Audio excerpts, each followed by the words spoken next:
4 quilômetros abaixo das ondas. O maior desafio era a profundidade. No fundo do Atlântico, investigadores buscam os restos do voo 447 da Air France. Aquela era uma linha comercial importante. O que você está fazendo? Que de repente teve um avião despencando do céu em 4 minutos e meio. 228 pessoas morreram. Foi um verdadeiro choque. Temos que contactar os controles de tráfego aéreo do Brasil e do Senegal imediatamente. Os investigadores de desastres aéreos encaram uma tarefa monumental. Nós tínhamos de entender por que aquele acidente havia acontecido. A explicação mais simples é que uma bomba explodiu no voo. Isso explicaria. As respostas podem estar nos destroços, mas encontrar essa evidência Pare aí. levará anos. Eles tinham de fazer o que fosse preciso.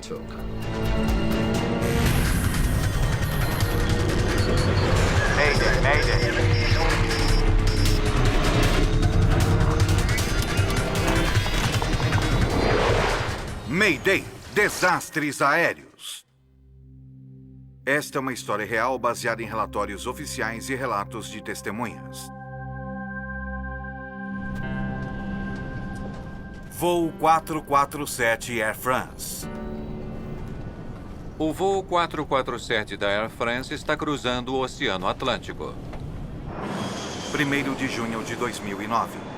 O Airbus A300 está fazendo um voo direto de 11 horas do Rio de Janeiro para Paris. O capitão Marc Dubois, de 58 anos, está no comando.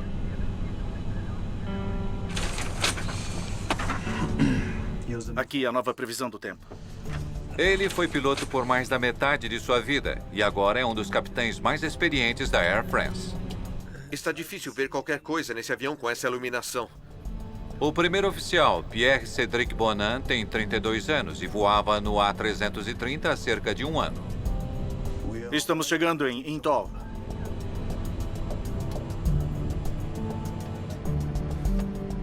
O segundo oficial, David Robert, de 37 anos, está de prontidão.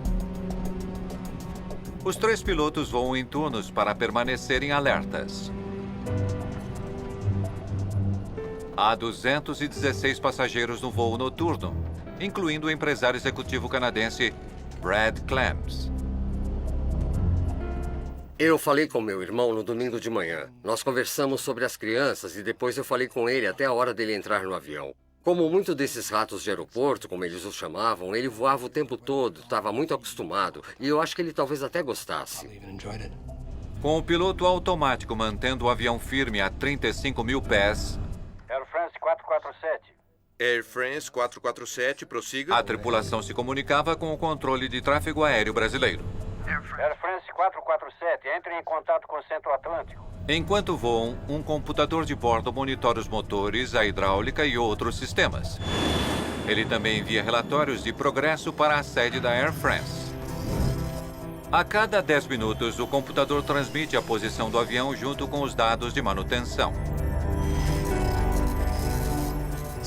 O objetivo das mensagens de manutenção é simplesmente ajudar as equipes em terra a se preparar para eventuais reparos do avião necessários para a próxima partida.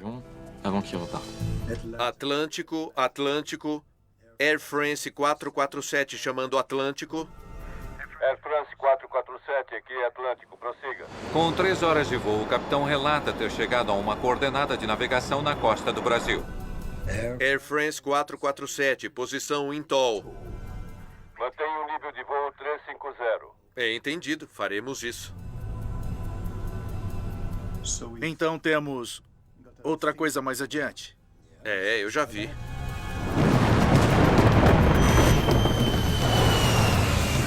À 1h49 da manhã, o A330 sai da cobertura do radar brasileiro e entra numa zona morta de comunicações sobre o meio do Atlântico.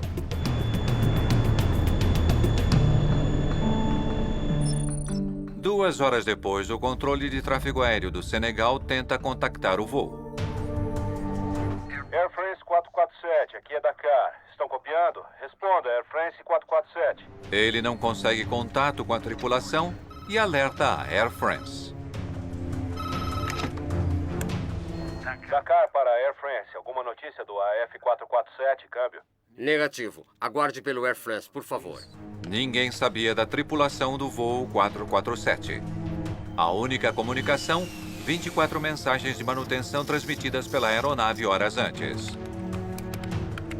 Um funcionário da manutenção tenta fazer contato, mas suas mensagens retornam. Erro, receptor não encontrado. Mas o que é isso? Talvez o sistema de comunicação tenha falhado. O rádio HF, principalmente à noite, não é exatamente confiável. Por isso, durante algum tempo em que ele sumiu, todo mundo dizia: eu espero que seja só um problema de comunicação. No horário em que o voo deveria ter alcançado o espaço aéreo francês, os controladores ainda não conseguem fazer contato. No aeroporto internacional Charles de Gaulle, em Paris, o horário de chegada das 11h10 da manhã passa sem sinal do voo 447. O A330 estaria sem combustível a essa altura. A companhia aérea começa a notificar as famílias. O avião quase certamente caiu no mar. Eu tinha uma esperança infinitamente pequena de que ele tivesse tomado outro voo, porque nós estávamos totalmente certos sobre em que outros voos de volta ele poderia estar. Na tarde de 1º de junho, o mundo descobre que o voo 447 do Rio para Paris desaparecera misteriosamente. Foi um verdadeiro choque para mim e para todo o setor que uma aeronave moderna, como um Airbus A330, operado por uma empresa de primeira classe como a Air France, pudesse ter sumido assim sem nenhuma notícia. Equipes de busca reviram o meio do Atlântico atrás do avião e de sobreviventes. O avião já estava desaparecido há 11 ou 12 horas e sem nenhuma espécie de comunicação. É um dos piores acidentes na história da aviação comercial. Um moderno jato de passageiros desaparece. 228 pessoas estão presumidamente mortas. Je leur ai dit la vérité, c'est-à-dire que les perspectives de retrouver des... O presidente francês Nicolas Sarkozy anuncia que quase não há chances de alguém ter sobrevivido. A missão de solucionar este mistério fica com a BEA, a Agência de Segurança Aérea da França. A agência está sob uma enorme pressão para apresentar respostas. Nós tínhamos de entender por que aquele acidente havia acontecido e com aquele avião, aquela companhia aérea. Ali, por favor. Alain Bouillard assume então o comando da investigação. Ele é piloto e engenheiro aeronáutico com quase 20 anos de experiência como investigador de desastres aéreos. Eu tinha trabalhado em outras investigações importantes, como o caso do Concorde. Então, eu tinha consciência do fato de que a investigação seria difícil. Mas eu estava calmo e me cerquei de gente competente. O engenheiro de sistemas francês Léopold Sartorius também entra para a equipe no primeiro dia. Desde o começo, nós esperamos uma investigação longa e também complicada. Temos que contactar os controles de tráfego aéreo do Brasil e do Senegal imediatamente, por favor. Sua primeira meta é encontrar o que restou do voo 447. Ele sumiu do radar sem mandar um sinal de perigo. E por muitos dias não houve nenhum rastro na superfície do oceano.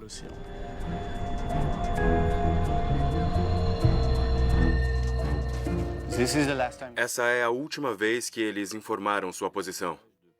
Mensagens de posição enviadas a cada 10 minutos pelo avião nos permitiram ter certeza da região. Uma grande região onde o avião poderia ser encontrado. Sartorius não sabe que direção o avião tomou depois de enviar aquele último relatório. Ele sabe apenas a que velocidade ele voava. É então uma área imensa para procurar. Acho melhor começar aqui. Última posição conhecida. Milhares de quilômetros quadrados de mar aberto. Área de busca. Forças aéreas e marítimas varrem o oceano procurando algum sinal do voo 447. Finalmente, após 5 dias de buscas, um piloto brasileiro avista alguns destroços esparsos flutuando. Destroços de um A330, mas nenhum sobrevivente. O achado elimina qualquer vestígio de dúvida sobre a queda. todos a bordo do voo 447 estão mortos. Seu mundo desaba. Foi absolutamente terrível. Ele era uma pessoa maravilhosa e eu era muito próximo dele. É simplesmente a coisa mais horrível que se pode imaginar. As famílias dos outros 227 estão exatamente na mesma situação. Todas precisam de respostas.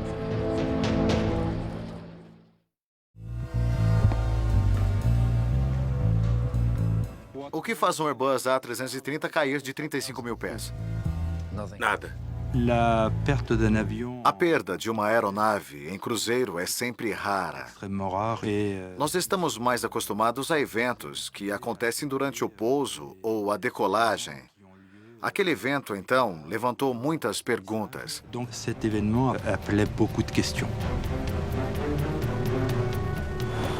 Uma das perguntas mais urgentes e perturbadoras. Teria o mundo testemunhado um ataque terrorista fatal?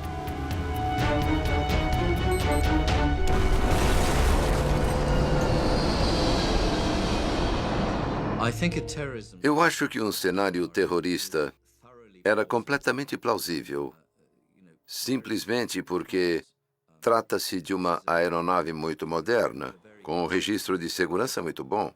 A explicação mais simples é que alguma coisa, uma bomba, explodiu no avião. Isso explicaria.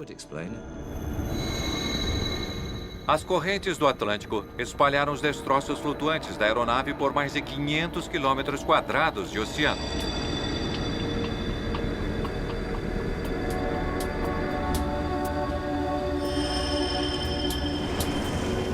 Cada parte recuperada é então cuidadosamente catalogada, fotografada e enviada à Terra para análises.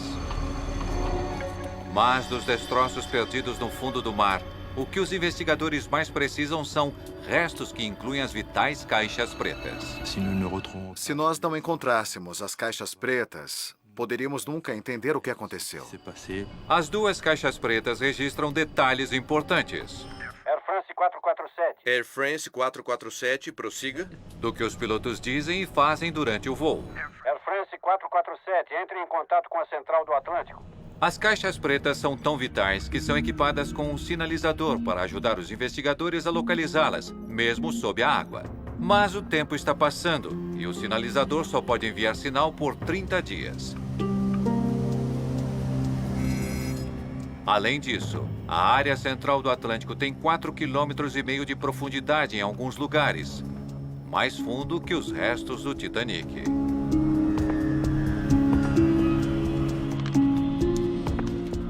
Os técnicos ficam atentos ao sinal, Nessa profundidade, teremos que ficar em cima delas. enquanto esquadrinham uma área de busca de 17.000 km². Era uma área imensa. Era uma verdadeira corrida contra o tempo. Nós tínhamos apenas 30 dias. Enquanto a agência de investigação varre o fundo do mar à procura das caixas pretas, outra equipe analisa as evidências concretas que tem até agora. Eu vou levantar todas as mensagens que eles mandaram. As 24 mensagens de manutenção enviadas pelo sistema de envio de comunicações e relatórios da aeronave do voo 447, o ACARS. É o primeiro acidente grave com um voo comercial moderno em que temos alguns dados do ACARS. As mensagens do ACARS são altamente técnicas. Não são projetadas para revelar o que a tripulação viu, disse ou fez durante o voo. Ter apenas as mensagens de manutenção para trabalhar é muito incomum. Nós tínhamos dados parciais, que na verdade nos deram muito pouca informação. Mas eles forneceram uma pista intrigante. Olha, esse é o problema dos tubos de pitot. Uma das mensagens de manutenção registra uma falha no sistema que mede a velocidade do ar, o tubo de pitot. As mensagens do ACARS nos deram a primeira peça do quebra-cabeça. Nós sabíamos que havia um problema de obstrução nos tubos de pitot. Os tubos de pitot são pequenos sensores cilíndricos que ficam no exterior da fuselagem. Enquanto o ar passa pelos tubos, eles calculam a velocidade, mas às vezes eles falham temporariamente. Num ambiente com cristais de gelo muito densos, Todos os cristais entopem o tubo e impedem a entrada do ar. A Air France e outras linhas aéreas estavam em processo de substituir os tubos de Pitot para evitar exatamente este tipo de problema. Os tubos congelavam o tempo todo. Incômodo, mas certamente não perigoso. Um tubo de Pitot congelado é considerado longe de ser catastrófico. Se você perde um tubo de Pitot, você não cai do céu. Os pilotos sabiam do problema e como resolvê-lo. A companhia havia notificado seus pilotos com o OSV, um boletim técnico que descrevia o fenômeno e as medidas apropriadas a tomar. Aqui, veja isso. Bouillard conclui que apenas os tubos de Pitot congelados não explicam a queda e que há mais nessa história. Essas mensagens não ajudam muito. Nós tivemos certeza na hora. Tínhamos que procurar em outro lugar.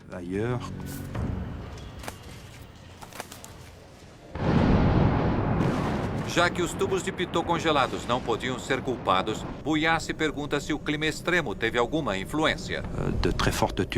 Uma forte turbulência pode danificar um avião ou até provocar a perda de uma aeronave ao partir uma asa ou danificar os sistemas de bordo.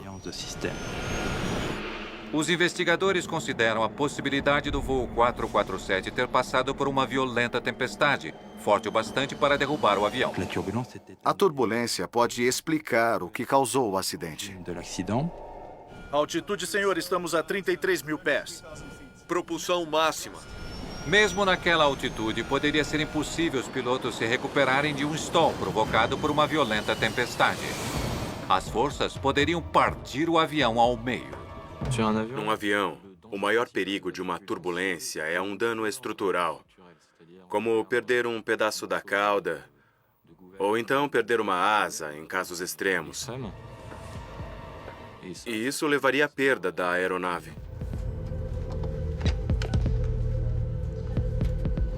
Preciso de mais informações climáticas, relatos do piloto, imagens de satélite, tudo. O voo 447 desapareceu numa região instável, onde ventos tropicais dos dois hemisférios convergem criando violentas tempestades. Eles estavam na zona de convergência intertropical, que frequentemente tem fortes turbulências.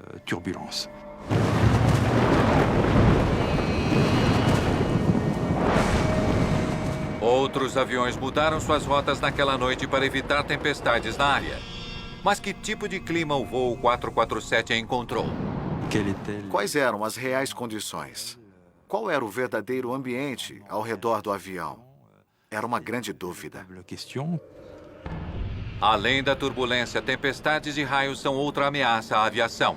Talvez um raio fosse o culpado pelo acidente. Senhor, estamos perdendo nossos instrumentos.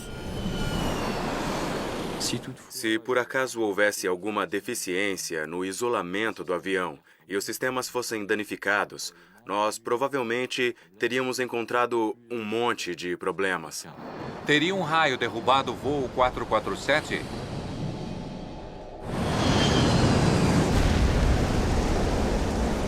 Até agora, a única evidência que Bouillard tem são alguns destroços boiando. Inclusive alguns coletes salva-vidas não utilizados, indicando que os passageiros não tiveram tempo de colocá-los. Recuperar os coletes salva-vidas na embalagem original nos disse que o evento aconteceu muito rápido. Os passageiros não estavam preparados para o impacto com a água. Os coletes fechados indicam uma catástrofe repentina. Mas outros destroços sugerem justamente o oposto.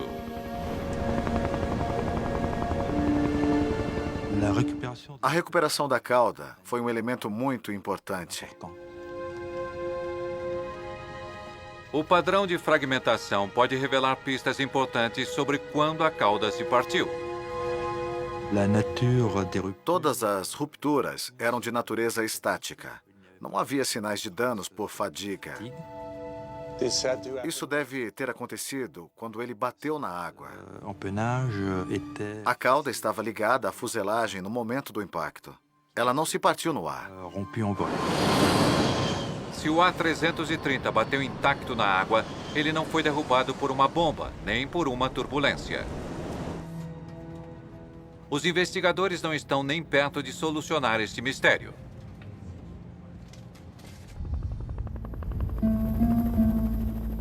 Passaram-se 3 semanas desde o desaparecimento do voo 447 no Oceano Atlântico. Em alguns dias, as baterias dos sinalizadores das caixas pretas irão acabar.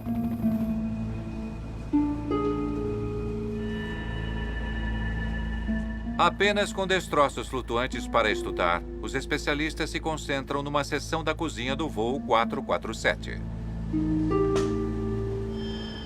Parece que a pressão foi vertical, assim. Eles fazem uma descoberta importante. O avião bateu ao comprido e em alta velocidade. Examinar a cozinha confirmou que houve uma enorme aceleração vertical no instante em que o avião bateu na superfície da água. Tudo dentro do avião estava achatado, como um carro num compactador de metais. Eles perceberam que o avião não mergulhou de nariz no mar. Era quase certo que ele havia batido de barriga. E como isso poderia acontecer com um avião comercial moderno, ninguém fazia ideia. Sob essas circunstâncias, era essencial encontrar a caixa preta para entender o acidente e explicar por que ele aconteceu. A busca no mar chega ao 30º dia sem nenhum sinal do A330. O sinalizador está supostamente sem bateria. Bouillard recorre então a um sonar de alta tecnologia para continuar a busca.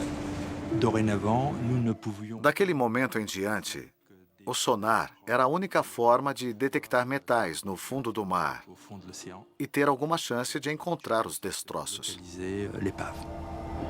Mas os íngremes vales e montanhas submarinos dificultam escanear o fundo do oceano. A área de busca era realmente inédita. Era do tamanho da Suíça e você estaria percorrendo os Alpes tentando encontrar aquela coisa. Era assim que o terreno parecia, basicamente, de forma geral. Depois daqui... Após meses de busca, eles tinham varrido mais de 22 mil quilômetros quadrados de leito oceânico e não encontraram absolutamente nada. A ausência das caixas pretas e de destroços eram muito frustrantes. Era como um fracasso. Para nós era inconcebível, em 2009 e 2010, se perder um importante avião comercial e não conseguir encontrá-lo, não conseguir entender o que aconteceu e por que 228 pessoas perderam suas vidas. Os investigadores estão, porém, determinados a ter sucesso. Eles recorrem aos mesmos veículos submarinos automáticos que encontraram o Titanic. Deve ter sido a primeira vez que um VSA percorreu um terreno tão acidentado para procurar algo tão pequeno. É um avião grande quando se está perto dele, mas quando se procura no oceano é um alvo muito pequeno. Mesmo assim, nenhum sinal de destroços no fundo do mar.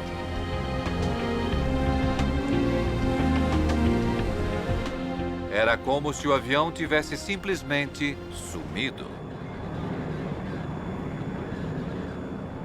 18 meses depois do voo 447 desaparecer, Bouillard percebe que as chances de encontrar o que procura estão cada vez menores. No fim de 2010, nós já havíamos gastado 22 milhões de euros. Continuar as buscas custará milhões mais, sem nenhuma garantia de sucesso. Nós não tínhamos certeza de que conseguiríamos encontrar os destroços. E se encontrássemos as caixas pretas, não tínhamos certeza de que conseguiríamos lê-las. A caixa preta não é projetada para ficar 2 anos em águas muito profundas e ainda funcionar depois. As caixas já podem estar esmagadas pela enorme pressão submarina. A 4 quilômetros abaixo da superfície, elas estão sujeitas a uma força de mais de 400 quilos por centímetro quadrado. Os investigadores podem estar enfrentando uma batalha perdida. Quase 2 anos depois do desastre do Air France, Bouillard tem pouco a mostrar de seus esforços. Nenhum destroço significativo e nenhuma caixa preta. Mas ele se recusa a desistir. Não podemos parar. Nós podemos encontrar as caixas. Eu sei que podemos. Para o BEA, era trabalho deles descobrir o que aconteceu. Obviamente, eles queriam encontrar as caixas pretas. Mas você consegue imaginar o que seria para a Airbus não saber ao certo o que causou o acidente e apenas poder teorizar a respeito? As famílias das vítimas também estão desesperadas por respostas. Era extremamente importante para nós que eles encontrassem as caixas pretas e descobrissem o que aconteceu. E nós estávamos determinados a pressionar ao máximo as autoridades para garantir que a busca continuasse.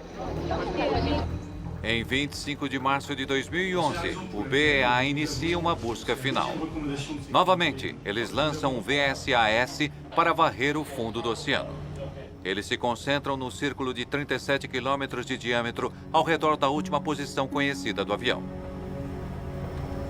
O VSA é separado do navio. Assim que ele é lançado, ele fica 24 horas em missão independente do navio. Se o clima fica ruim, o VSA ainda rastreia para lá e para cá sem se importar. Com uma semana de busca, um submarino captura uma imagem de sonar de algo enorme no fundo do mar. A aposta de Bouillard pode ter compensado. Com certeza parece um avião. A equipe envia imediatamente outro submarino, desta vez para fazer imagens digitais em alta resolução.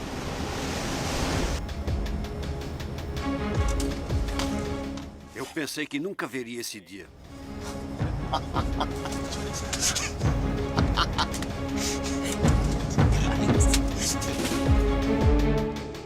A equipe manda as imagens diretamente para o escritório de Bouillard, em Paris. 2 anos de sua vida haviam sido dedicados a esse momento. Eu não acredito. Graças a Deus. Receber as fotos foi um momento que eu esperei por 2 anos. Aquilo gerou emoções indescritíveis. Emoções muito fortes. Em 3 de abril de 2011, os destroços do voo 447 da Air France foram finalmente encontrados. Eles estão 12 quilômetros a nordeste da última posição relatada do avião, a uma profundidade de quase 4.000 metros. Localizar os destroços já era algo excepcional e muito significativo na vida de um investigador. Com o local da queda definido, uma segunda busca começa. Um operador guia um robô submarino que vasculha a escuridão em busca das 2 caixas pretas.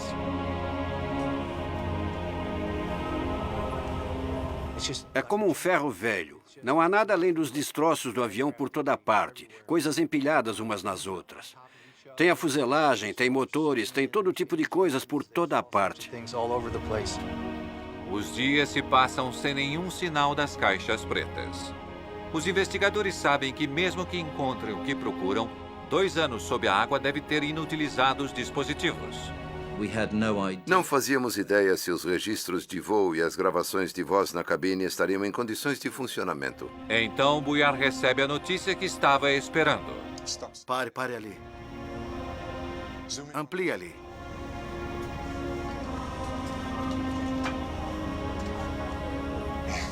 Incrível. Absolutamente incrível.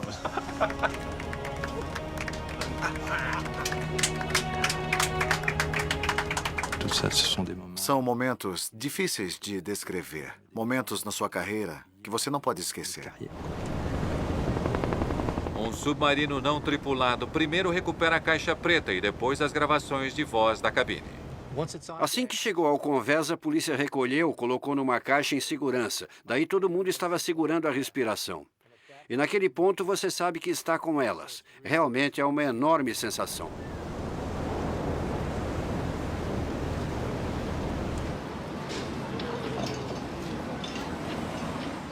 A polícia francesa escolta a caixa preta e as gravações da cabine até o laboratório de Léo Sartorius, em Paris. Após incontáveis horas de buscas e teorias, o mundo pode finalmente entender o que aconteceu a bordo do voo 447. A resposta para o que saiu errado poderia estar trancada nestes recipientes à prova d'água. Havia muita preocupação de que, se nós dessemos um passo em falso, isso levasse à perda da informação. Elas devem ser manuseadas com cuidado. Um movimento errado e uma busca de 2 anos e quase 32 milhões de euros seriam em vão. Começando com as gravações da cabine, eles abrem cuidadosamente a caixa protetora, procurando os cartões de memória no interior.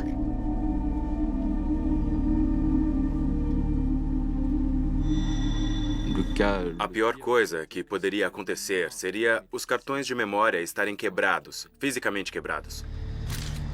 Isso não é bom. Viu o estrago? Os transmissores parecem quebrados.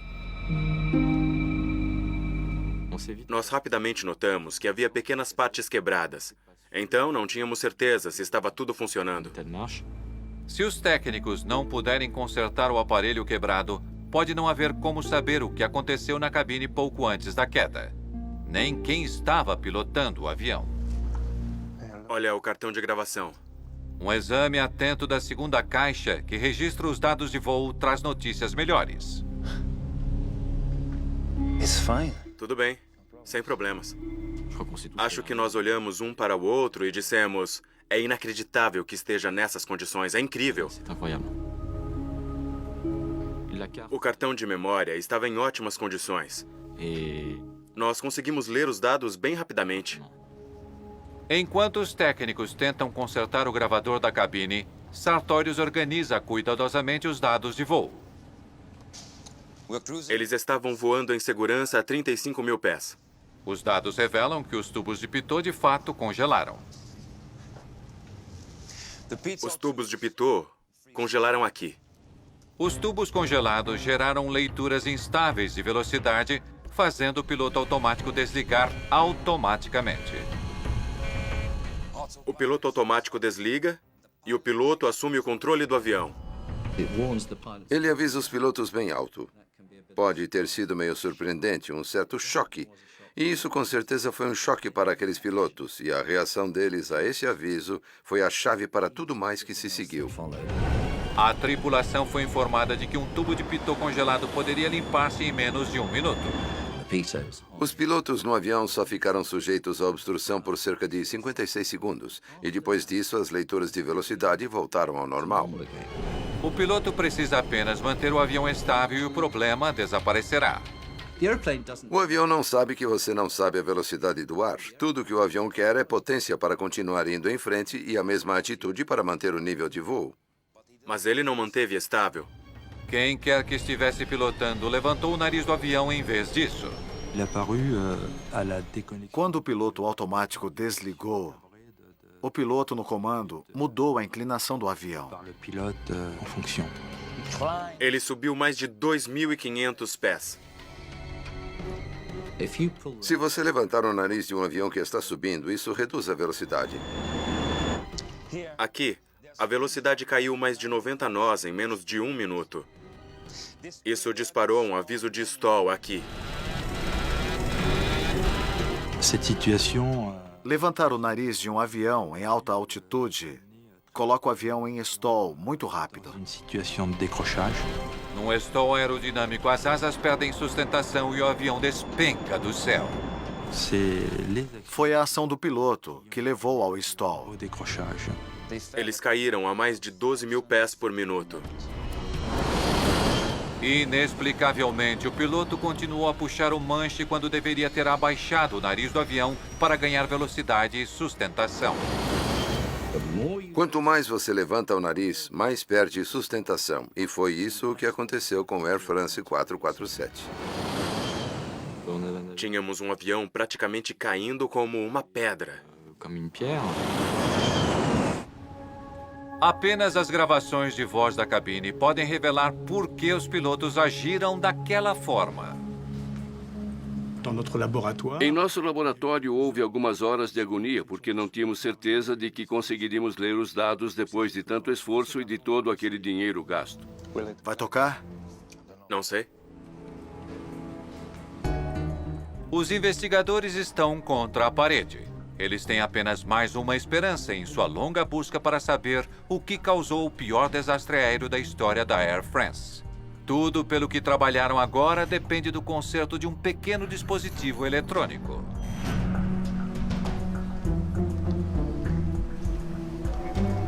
O momento da verdade.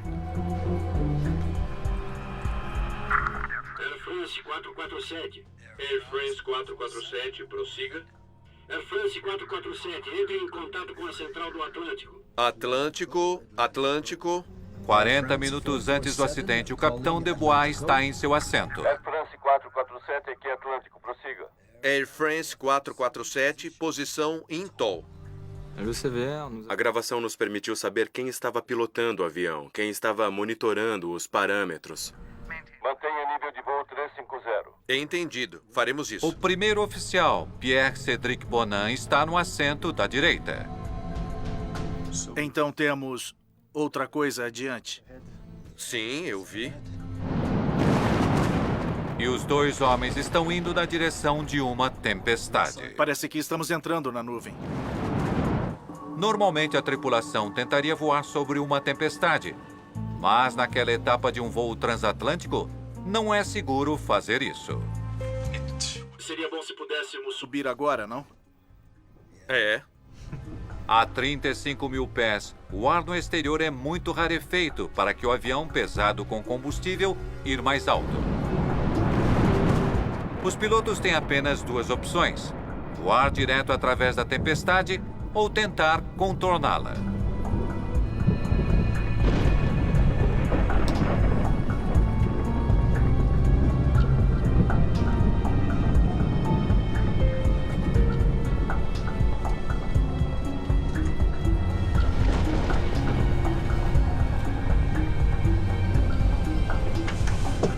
Conseguiu dormir?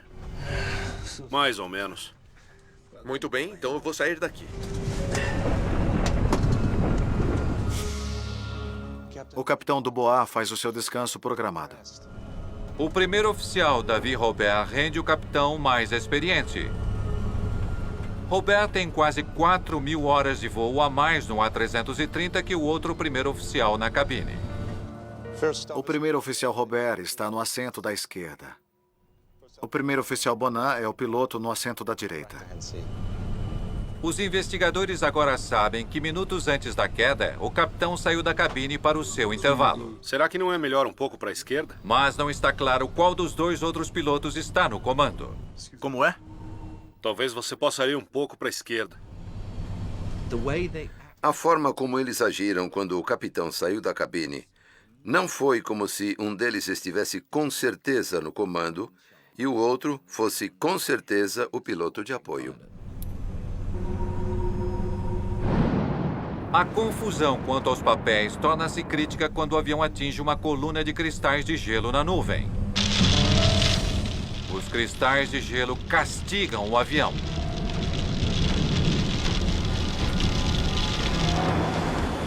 O gelo cobre os tubos de pitot.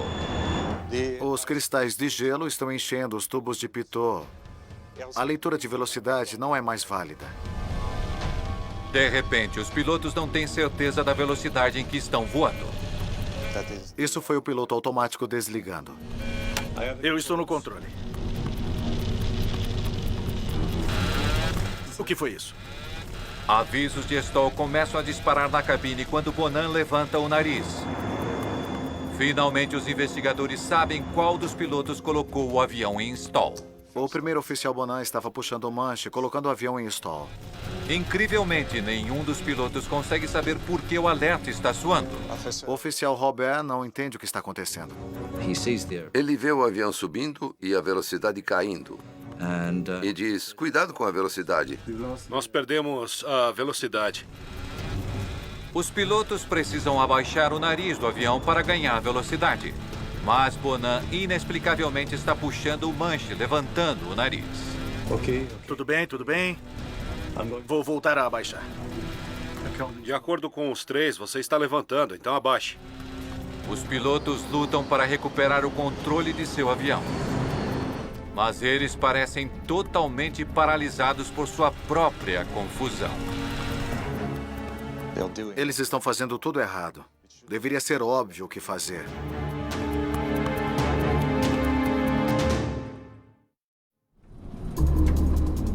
Desesperados para salvar seus 216 passageiros, o primeiro oficial Davi Robert chama o capitão. Bonan aumenta a potência ao máximo, mas é inútil.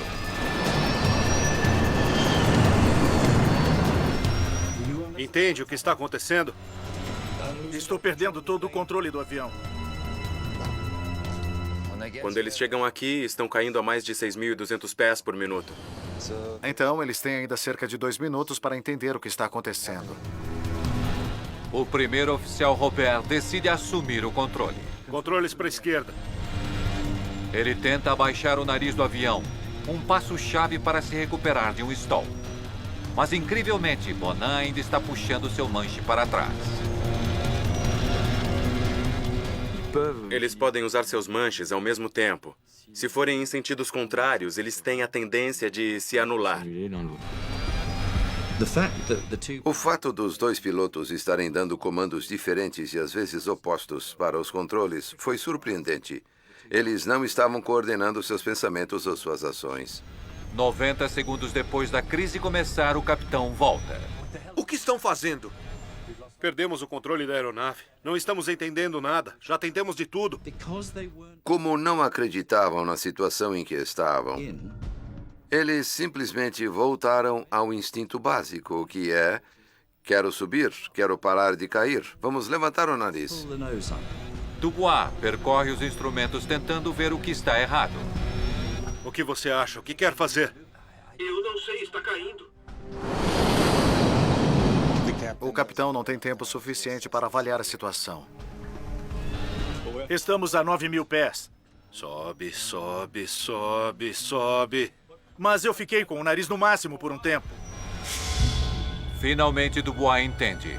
O primeiro oficial Bonan está causando o stall, puxando o nariz para cima. Não, não, não, não sobe! Na hora em que eles perceberam, era tarde demais. Robert não consegue altitude suficiente para se recuperar do stall. A 2.000 pés, os sensores detectam a superfície do oceano e disparam novos alarmes.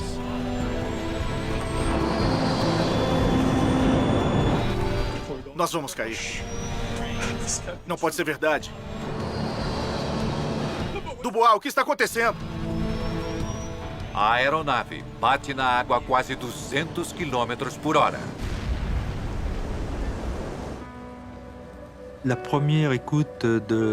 Ouvir a conversa da gravação na cabine pela primeira vez foi um grande momento para mim.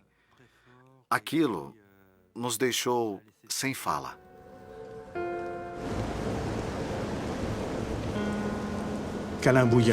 Alain Bouillard ficou pálido. Naquele momento, ele compreendeu a agonia da tripulação durante os últimos instantes do voo.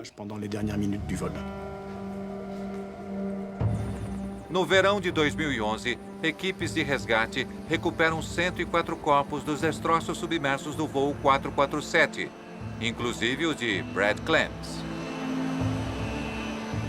Meu irmão estava entre aqueles que foram trazidos, e então foi possível para nós recuperá-lo, levá-lo para casa e fazer um sepultamento e dizer adeus adequadamente. Então isso ajudou. Mais de 3 anos depois do acidente, Alain Bouillard anuncia que a queda do voo 447 não foi causada pelo congelamento dos tubos de pitot, mas pelo erro da tripulação na compreensão e retificação do problema. Não pode ser verdade. O que está acontecendo? Havia uma sensação de que esses aviões eram tão sofisticados que poderiam voar sozinhos. Os pilotos nem eram treinados para voar nesses aviões no manual em altas altitudes, porque o pensamento era de que eles estariam sempre no piloto automático. Então não havia motivo para o piloto saber como pilotar. Um novo treinamento agora é feito para ensinar as tripulações a lidar com velocidades não confiáveis e a se recuperar de um stall em altas altitudes. As empresas têm que estar preparadas para gastar mais dinheiro com treinamento básico em voo manual e treinamento cognitivo para seus pilotos. O acidente com o Air France 447 mostra que não se pode mais ignorar isso e mudanças precisam ser feitas. Em memória de Mark Wallace, 1962 a 2012. Versão Marshmallow, São Paulo.